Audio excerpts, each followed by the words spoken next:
Hey friends, Allison here. I'm back today to share with you a new scrapbooking layout as well as a little bit of a tutorial. I thought I'd start with the tutorial first. I was asked how I add journaling to my projects, and I thought sharing it here on YouTube was the easiest and quickest way to get that done. And the process I follow is really simple.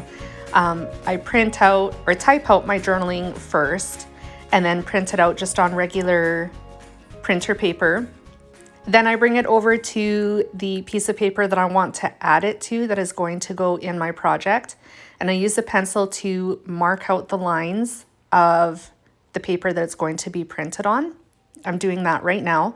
When that is done, I attach it to my printer paper and essentially feed it back through the printer. I have learned that when I put it back in the printer, I want the side that the printing is going to be on to be in the bottom of the tray when it does the printing. Facing down, I mean. You'll see when I bring it over to the printer right now. So I feed it back into the tray, and the bottom side is going to be fed through first. So that's where the printing is going to be. I select print, and obviously then it prints.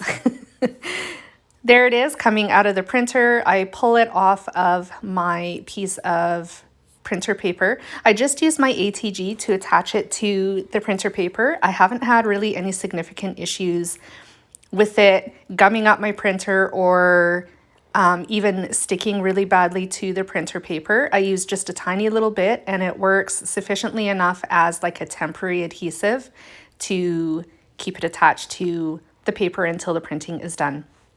And there it is, the printing is done. There are simpler ways of getting the journaling printed. I know that you can use Photoshop to do that. I do not have Photoshop. I also do not have a Word document on my computer. I'm a Mac user and don't have that on my computer. So I use this process to get my printing done because it works for me. That's how I figured out how to do it, and I've just stuck with it. I do plan on eventually at some point getting Photoshop, but it's not in the budget just yet.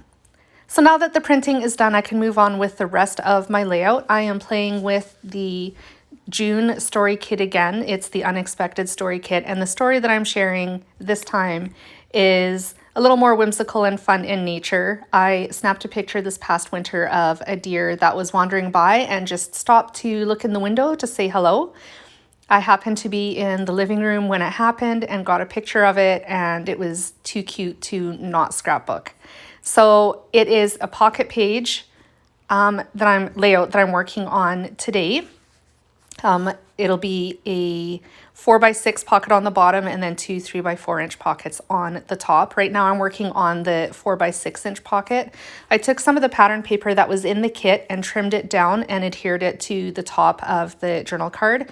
I think it roughly measures 2 inches tall by 6 inches wide, so it spans the 4x6 inch card. And then of course my journaling was put underneath that. I printed it on some close to my heart cardstock.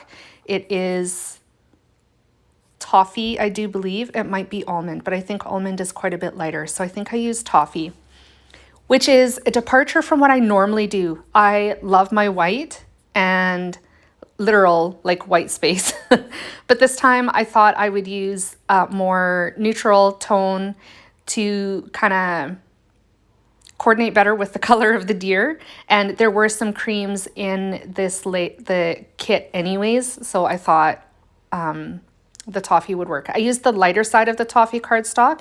If you're familiar with Close to My Heart, even if you're not, their cardstock is double-sided, so one side is lighter and then the flip side is the true color, which makes them really cool and sets them apart.